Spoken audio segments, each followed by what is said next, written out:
주님과의 아침 산책.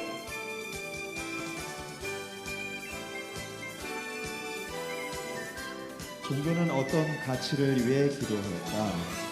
한 신문 사설의 제목입니다. 어떤 종교학자가 수능 시기에 종교인들을 보면서 던진 질문인데요. 수능 시즌에 각 종교 단체들이 수능 기도회를 진행하는 등 종교가 왜 이렇게 수능에 간절한가에 대한 이야기로 시작하는 글입니다. 이 사설에는 재미있는 표현이 있었는데요. 서로 다른 신념을 내세우는 우리나라의 이 수많은 종교 단체들이 어쩜 이만큼이나 적극적으로 이 동감하면서 이 수능이라는 거에 같이 동감하면서 달려드는 이런 가치가 있을까? 또 있을까? 이런 가치가 어디에 또 있을까?라는 질문을 한 것입니다. 그러면서 이 수능이라는 엄청난 가치에 비하면 기후위기나 차별과 같은 이슈는 종교인들에게 먼 세상의 이야기일지도 모른다고 표현하고 있는데요. 그리고 그는 마지막으로 중요한 질문을 던집니다. 종교단체들은 과연 어떤 가치를 위해 기도하자고 신자들을 독려하게 될까? 또 그들이 위로하고 격려하는 사람들은 누구일까라고요. 생각해볼 만한 질문들이죠. 안녕하십니까? 주님과의 아침 산책 진행을 맡은 김판선입니다. 여러분은 어떤 가치관을 갖고 계시나요? 사람은 누구나 가치관이 있으며 또 그 가치관에 따라 자신의 행동과 또 판단 등 삶의 방향이 정해지게 됩니다. 다시 한번 질문드립니다. 우리는 그리스도인으로서 어떤 가치관을 갖고 있나요? 우리는 성경의 가치를 품고 살아가고 있을까요? 말라기서의 말씀이 생각나는 안식일입니다. 그때 너희는 나를 섬기는 자와 나를 섬기지 않는 자의 차이를 다시 한번 보게 될 것이다. 자, 오늘도 함께 진행하실 분들을 소개합니다. 자, 이분들 보면 뭔가 차이가 느껴지시죠? 자, 환영합니다. 안녕하세요. 네, 환영합니다. 잘들 지내셨나요? 네. 네, 두 분께 가치관 테스트를 잠깐 해보겠습니다. 자, 보라님께 한번 제가 질문을 드릴게요. 예. 보기를 들 테니 한 가지를 선택하세요. 자, 이재용, 김판선. 고민을 하시면 어떡합니까? 네. 돈보다는 사랑을 선택하는 가치관을 갖고 계시는군요. 네. 자, 이농님. 자, 10만 원, 100만 원. 100만 원입니다. 자, 이렇게 무료게 쩔어 있는 가치관을 갖고 계십니다. 자, 웃자고 한 소리고요. 자, 우리가 어떤 가치관을 갖고 있는지 한번 좀 생각해 보았으면 좋겠습니다. 자, 오늘 순서 한번 소개해 주시죠. 네, 오늘의 순서는요. 8월의 설교 키워드를 뽑아서 설교 메시지를 살펴보는 시간, 설픽 시간입니다. 네, 그렇다면 이번 달의 키워드는 무엇이 있나요? 네, 이번 편에는 두 가지 키워드를 뽑아왔습니다. 세상적인 관점 그리고 논란 이 두 가지입니다. 네, 오늘은 이 두 가지 키워드로 8월의 설교를 한번 돌아보도록 하겠습니다. 자, 첫 번째 키워드인 이 세상적인 관점에 대한 설교로 영상 함께 보시죠. 내가 그렇게 교회에서 봉사하고 그렇게 교회에서 수고했지만 나한테 이르는 게 뭐야? 라고 말한다는 거예요. 하나님의 율법을 지켜보아야 아무 소용이 없다. 만군의 여호와 앞에서 우리의 한 일을 뉘우쳐보아야 아무 소용이 없다. 오늘 여러분의 하는 신앙이 소용이 없습니까?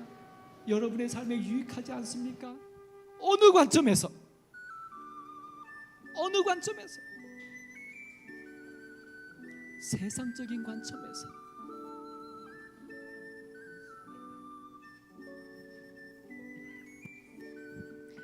네, 말씀하신 대로 사람이라면 이런 생각을 하기 쉬워요. 봉사하는 게 무슨 소용이야? 이렇게 수고한다고 해서 돌아오는 게 뭐지? 이런 생각을 하기 쉽죠. 사실 우리가 살고 있는 세상이 우리를 그렇게 만들고 있는지도 모르겠습니다. 착하게 살면 바보가 되고 나쁘게 살면 성공하는 경우를 사실 주변에서 많이 볼 수 있잖아요. 그렇죠. 사실 제가 오프닝 때 말씀드렸던 이 수많은 종교인들의 수능 기도회 이야기도 마찬가지의 맥락인 것 같아요. 종교를 갖고 있는 사람들의 가치관도 결국에는 어떻게 보면 세상적인 성공에 좀 목을 메고 있다라는 어떤 좀 그런 비판이 좀 있었던 내용이었었죠. 네, 성공이라면 그 세상적인 성공이라면 돈 많이 버는 삶인가요? 한 번쯤 살아보고 그런 생각 말을 해야 될까요? 네, 꼭 한번 성공해 보시기를 바라겠습니다. 그런데 사실 돈을 많이 버는 것 자체가 비성경적이라고 하기는 조금 어려울 것 같다는 생각이 그럴 수 들었어요. 있죠. 네. 네, 사실상 돈을 많이 버는 것 자체가 비성경적이 아니라 그 관점이 문제가 아닐까라는 생각을 해보았습니다. 네, 그런 것 같아요. 돈에 대한 관점도 중요한 것 같습니다. 돈이 어디로부터 왔으며, 그다음에 그 돈을 어떻게 쓸 것인가에 대한 생각. 이제 그리스도인에게 참 중요하겠죠. 또한 세상이 봤을 때 아무리 우리가 성공해 보인다 할지라도 우리의 삶이 두려움과 염려로 행복하지가 않다면 그것 또한 성경의 가치관과는 거리가 굉장히 먼 것이 아닐까 생각이 듭니다. 네, 맞습니다. 그래서 한 개신교회의 대안학교 교장인 이 장한섭 교장이라는 분이 있는데요. 이야기학교라는 학교를 세워서 좀 운영하고 있습니다. 이분은 이렇게 얘기하고 있습니다. 학교 교육의 가장 중요한 목적 중 하나는 삶의 가치관을 형성하는 것이다라고요. 네, 저도 교육 현장에 있지만 네, 한 사람으로서 일반적으로 어린이들을 포함한 10대의 청소년들이 그 청소년 시기를 어떻게 살았느냐에 따라서 어떤 교육을 또 받았느냐에 따라서 그 사람의 가치관과 정체성이 형성된다고 생각합니다. 예, 전문적인 의견이네요. 자, 그렇다면 대부분의 학교 교육의 이 교육 과정으로 우리가 어떤 이런 성경적인 가치관을 갖게 될 수 있을까요? 그런데 사실 교육 현장에서는 중립을 외치고 있잖아요. 그렇죠. 네, 그래서 일반적으로 말하는 특정 종교 사상을 배우기는 어렵지 않을까 하는 생각이 또 듭니다. 제가 볼 때는 그 부분이 함정인 것 같습니다. 함정이 있었나요? 네, 지금 중립 얘기를 하셨잖아요. 사실 그 교육이 중립적이다라는 말을 하고 있지만 완전히 중립적이지 않다고 보는 거죠. 예를 들어서 근대 교육학의 아버지라고 불리는 사람이 있습니다. 존 듀이라는 사람인데요. 그가 하는 말론 이제 이런 말이 있습니다. 우주는 그 자체로 존재하고 창조되지 않았다. 좀 이제 하나님의 능력을 부정하는 거죠. 또한 이제 그는 이제 진화론적인 관점을 가지고 있는 이제 사상인데 그의 사상이 이제 진화론적 관점을 갖고 있는데 이제 그의 그의 사상이 현대 교육학에 큰 영향을 이제 미쳤다고들 해요. 물론 이제 이 존 듀이를 여기서 이제 평가절하하는 것은 아니지만 그만큼 이제 현대 교육이 진화론적인 기반을 하고 있다라는 그런 얘기를 좀 하고 있는 그쵸. 거죠. 예. 그리고 또 단지 오늘날 이제 학생들이 받는 교육이 특정 종교의 교리가 없다 뿐이지 이런 진화론적인 사상이 이제 깔려 있다라는 맞아요. 걸 말씀드리는 거죠. 그래서 네. 중립적이지 않다는 말씀을 맞아요. 드리는 겁니다. 네, 그럼 어찌 보면 일반적인 교육은 현대 사회에 적합한 사람을 키워내는 과정이기도 하겠네요. 네. 좋게 말하면 대한민국 학교는 우리나라가 만들고 싶은 사람으로 교육을 하는 걸 수도 있겠고요. 네, 맞습니다. 저도 그렇게 생각을 하는데요. 근데 아까 말씀하신 대안학교라는 것도 그렇고 우리 재림교회나 재림교인이 신앙교육을 위해 따로 세운 학교들이 있지요. 네, 그렇습니다. 우리 재림교회가 가진 그 가치관으로 이 학생들을 교육하기 위해서 세운 학교들이 이 삼육학교가 전국에 초등학교 10개, 중학교 8개, 그렇죠. 고등학교 7개, 대학교 2개가 있습니다. 네. 대학원이 아마 4개인 걸로 알고 있는데 제가 여기 기록을 좀 못 해왔고요. 네. 그다음에 삼육학교는 이제 너무나 우리 성도님들께서 잘 알고 계시니까 뭐 깊게 설명은 안 드리도록 하겠습니다. 자, 그 외에 이렇게 재림 신앙을 교육하는 학교가 또 있다고요? 네. 그 사진에 보시면은 이 학교를 아시는 분이 계신가요? 네, 옛날 학교와는 지금 시설이 좀 바뀌기는 했는데요. 제 모교이기도 하고 그 노아린 네. 집사님이랑 홍석재 집사님도 이곳을 졸업을 했는데요. 동성학교라고 합니다. 네. 경기도 하남시에 있고요. 하나님의 형상을 회복하고 봉사의 삶의 기쁨을 누리게 하는 것을 사명으로 하는 학교인데요. 가보신 분은 아시겠지만 학교가 천연계 속에 폭 담겨져 있는 그런 학교예요. 그래서 네. 여기서 3년을 공부하면 저처럼 아름답게 이렇게 네. 저처럼 아름답게 성장할 수 있습니다. 네, 죄송하지만 학교 속에는 충분한 도움이 되지 않는 설명인 것 왜 같습니다. 그러세요? 저는 매우 공감하는데요. 도움이 안 되셨나요? 네. 자, 또 다른 학교가 있나요? 네, 사진에 보시면 나오는 학교인데요. 충남 보령시에 살렘 힐링 센터라고 있는데 여기서 운영하는 살렘 선교사 학교가 있습니다. 아, 여기서 소개하기로는 세상과 다른 특별함이 있는 청소년, 세상의 유행에 휩쓸리지 않는, 그리고 세상에 예수님을 당당하게 외칠 수 있는 청소년으로 교육하고자 한다고 하네요. 네, 정말 뜻깊은 것 같습니다. 자, 또 마지막으로 소개해드릴 학교가 있습니다. 여기는 경북 예천군에 있는 왈덴스 국제학교입니다. 이제 여기서는 학교를 이렇게 소개하고 있어요. 중세 시대의 신앙의 자유를 수호하는 왈덴스인들의 삶과 교육과 신앙과 정신을 계승하는 학교. 그다음에 이제 현대 교육이 좀 이기심과 경쟁심에 오세우는 방법이 좀 많잖아요. 그래서 벗어나서 이제 좀 말씀에 따라서 교육 개혁을 하고자 한다라고 소개하고 예수님의 재림을 준비시키기 위해서 이제 학생들을 교육한다라고 소개를 좀 하고 있습니다. 네. 학교를 설립하는 게 쉽지 않을 텐데 대단하다는 생각이 듭니다. 네, 그렇죠. 네, 그런데 혹시 왜 국제학교라고 이름이 붙었을까요? 여기 그래서 알아봤는데 특이하게 네. 여기는 이제 미국 사립학교 그 교육부에 정식 인가를 받았다고 해요. 아, 예, 그래서 미국 졸업장을 취득할 수 있다고 합니다. 그래서 국제학교인 듯 하고요. 물론 이제 국내 졸업장도 취득할 수 있다고 합니다. 예. 네. 그럼 우리가 성경적 가치관을 가진 재림교인을 교육하기 위해서는 이런 학교에 보내야 되는 걸까요? 네. 오늘 이렇게 몇 학교들을 소개해드렸지만은 학교가 사실 중심 주제는 아니고요. 예. 이 학교들의 이상과 사명 그리고 또 현실적인 어떤 문제들을 떠나서 그다음에 그런 평가들을 떠나서 우리가 한 번쯤 생각을 해보았으면 해서 소개를 해드렸어요. 무엇이냐? 바로 이렇게 성경적 가치관을 가진 재림교인 양성을 소망하는 사람들이 있다는 것, 그리고 또 이렇게 학교를 세울 정도로 애쓰고 있다는 이런 현실, 이런 것 우리가 같이 생각을 해보면 좋겠습니다. 자, 네. 그렇다면 우리가 여기서 어떻게 우리 각자가 성경적인 가치관을 실현시킬 수 있을까요? 자, 또 우리 10대들의 성경적 가치관을 위해서 우리는 어떤 무엇인가를 할 수 있을까요? 그리고 어떻게 살아야 할까요? 자, 첫 번째 키워드, 이 세상적인 관점은요, 구별된 가치관으로 정리할 수 있겠습니다. 설교 영상 보시겠습니다. 누가 재림 성도는 웃으면 안 된다고 말했습니까? 누가 재림 성도는 춤추면 안 된다고 말했습니까? 누가 재림 성도는 행복하게 뛰놀면 안 된다고 말했습니까? 그것은 거룩도 경건도 아닙니다.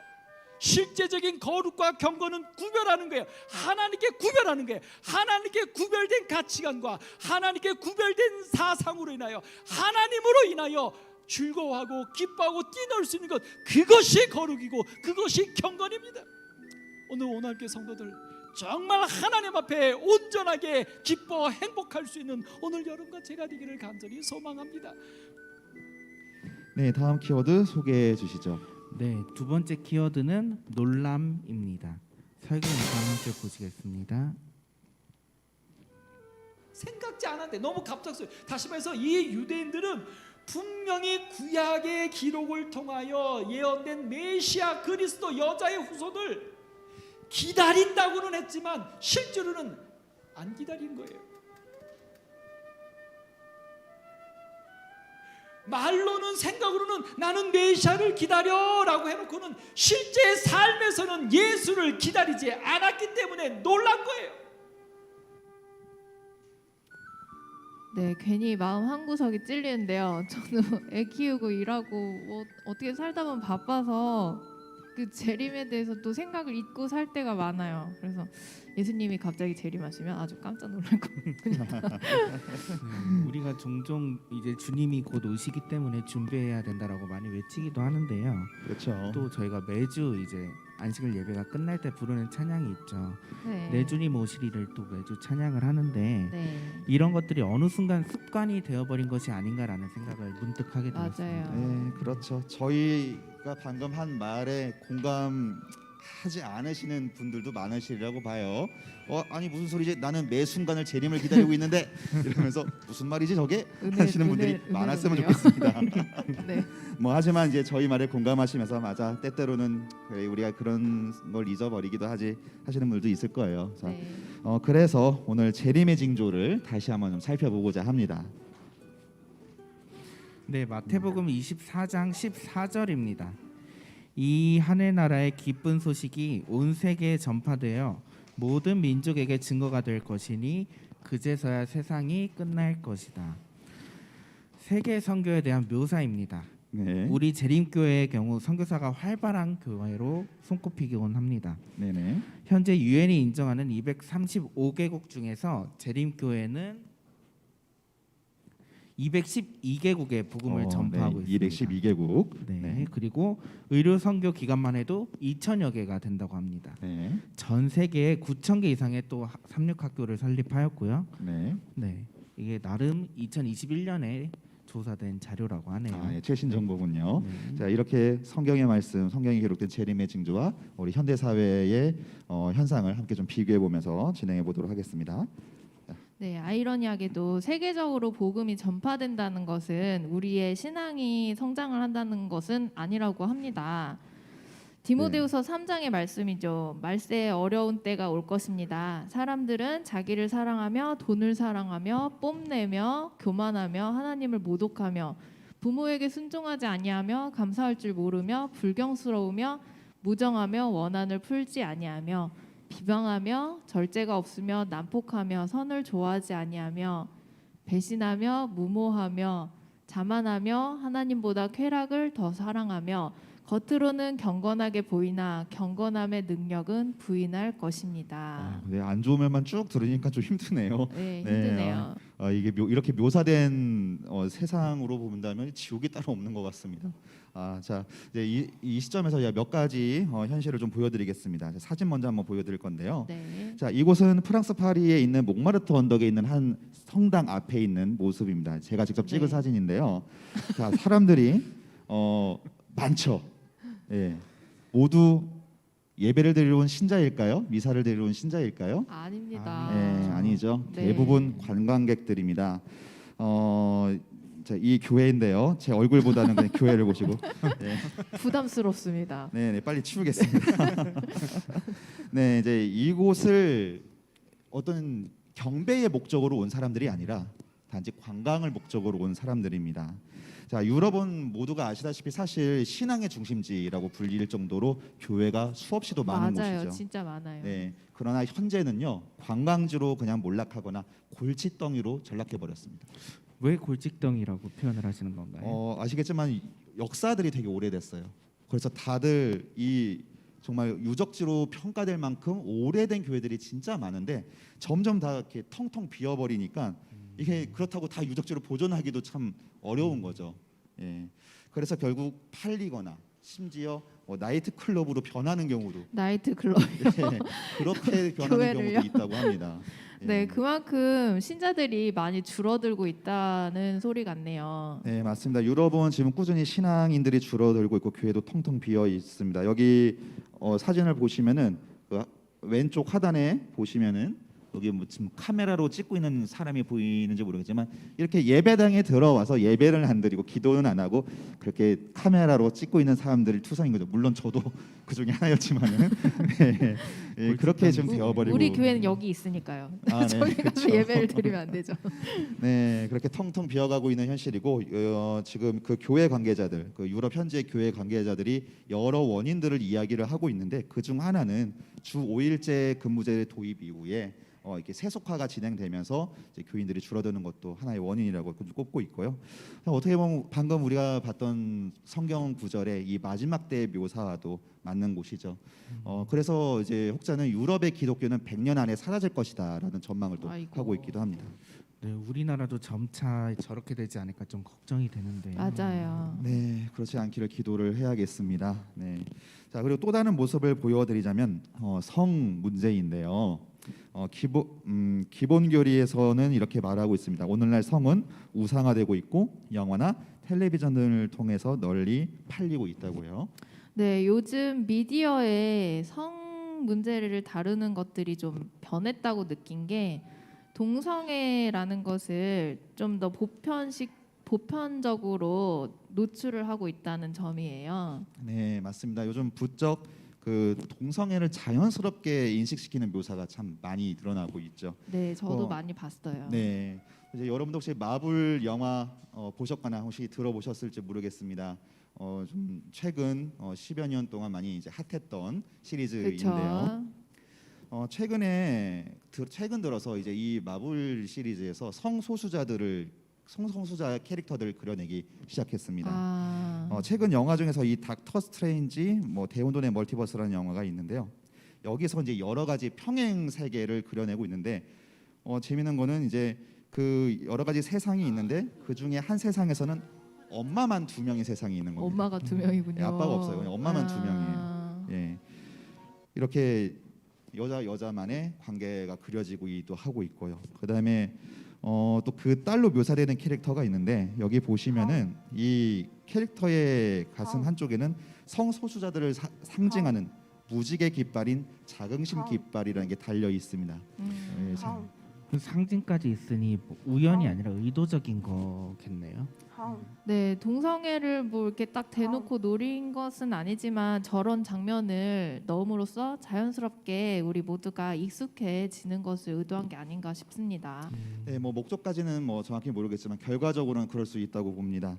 예, 어쨌든 의도적인 연출인 건 맞고요. 네. 그만큼 우리 사회가 이 성경이 말하는 죄를 자연스럽게 받아들이도록 변하고 있다는 점을 한번 우리가 좀 알고 생각을 좀 해봐야 될 것 같습니다. 우리 성경은 쾌락을 위해서 하나님께서 만드신 질서를 이제 거스르는 것을 경고를 하고 있으니까요. 자, 다음 마지막 때의 묘사를 읽어주시겠어요? 네, 누가복음의 말씀입니다. 민족과 민족이 나라와 나라가 서로 맞서 싸울 것이며 곳곳에 큰 지진과 기근과 전염병이 발생할 것이다. 요즘 세계의 모습이 딱 이렇습니다. 러시아의 침공은 세상을 분노하게 하고 슬프게 만들었죠. 네, 자연 재해와 기후 변화도 조금씩 심해지고 있습니다. 북극고 너무 불쌍해 보이는데요. 작년 북극 빙하 면적이 역사상 가장 작았다고 합니다. 앞으로는 더 심해지겠죠? 네, 네. 사라질 거라는 네. 예상도 있습니다. 심지어 빙하가 녹으니 이제 북극곰들이 먹잇감을 찾아서 멀리까지 수영을 해야 되고 또 쉴 곳을 찾지 못하고 그러다 보니 말라 죽고, 네, 그래서 새끼도 잡아먹기까지 한다고 합니다. 네, 민가로 내려가다가 또 사살당하는 네. 경우도 생긴다고 해요. 참 안타까운 현실입니다. 또 이 전염병의 묘사는 사스, 메르스, 코로나19로 이루어지는 모습으로 설명할 수 있겠죠. 맞아요. 이 전염병들 사실 우리 모두가 충분히 겪은 것들이라 설명은 길게 드리지 않겠습니다.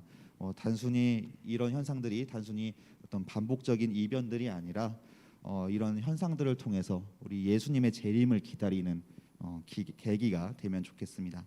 자, 그래서 이 마지막 키워드 놀람은요, 재림, 기다림으로 정리할 수 있겠습니다. 설교 영상 보시겠습니다. 진짜 여러분 삶에서 예수의 재림을 기다리십니까? 우리가 머리로만 예수의 재림을 알고 있고 내 삶에서 재림을 기다리지 않는다면 예수님의 재림이 도적같이 말 거고 우리는 이들과 똑같이 깜짝 놀라서 뒤집어질 겁니다. 여러분, 오늘 우리에게 일어나고 있는 코로나라든지 기후 이변 이런 것들이요, 사실은 우리에게 재난이지만 이것들을 통하여 우리의 생각을 어디로 인도해 줄 수 있습니까? 예언으로요, 말씀으로요, 알고만 있는 그리스도에게로요, 알고만 있는 기다린다고 말만 하고 있는 재림으로 우리의 삶을 인도해 가시기를 소망합니다. 네, 재림을 기다리는 또한 성경적 가치가 뚜렷한 우리 모두가 되기를 바라면서요. 잠시 노래 듣고 오겠습니다. 안티플래시 부릅니다. 다시 오리라. 때론 내가 낙심 가운데 또 나를 의심해도 나는 너를 기억해 다시 오리라.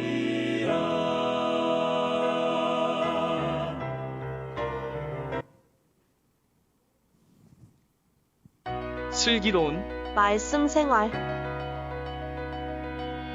오늘 내용으로 퀴즈를 준비했습니다. 네, 정답을 아시는 분은 손을 번쩍 들어주시고 정답을 맞춰주시면 됩니다. 첫 번째 문제입니다.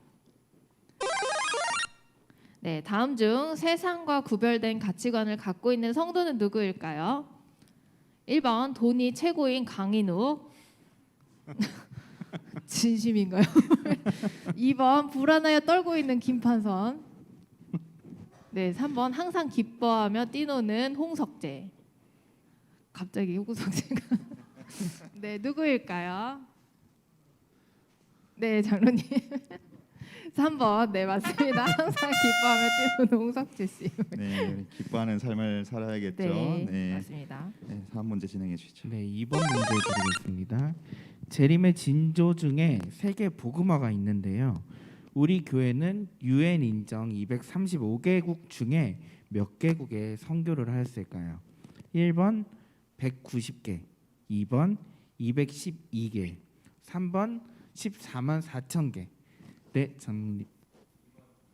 네, 2번 212개 정답입니다. 네, 감사합니다. 네, 맞습니다. 자, 마지막 문제입니다. 자, 다음 중 마지막 때의 죄와 고통의 모습이 아닌 것은 무엇일까요? 자, 1번 전염병의 창궐 아닌 것입니다. 2번 텅 빈 교회, 3번 부흥으로 분교한 오남교회.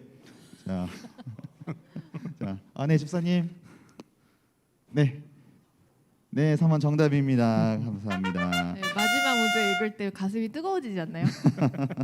네, 정말 부흥으로 인해서 분교한 오남교회 모습을 보고 싶네요. 자, 어느덧 주님과의 아침 산책을 마실 시간이 되었습니다. 함께해 주신 인웅님, 보나님 감사드립니다. 감사합니다. 네, 우리 모든 성도님들께 감사드리고요. 골든 엔젤스의 We'll Meet Again 들으시면서 주님과의 아침 산책은 여기서 마치겠습니다. 사랑을 실천하십시오. 사랑은 모든 것을 하나로 묶어 완전하게 합니다.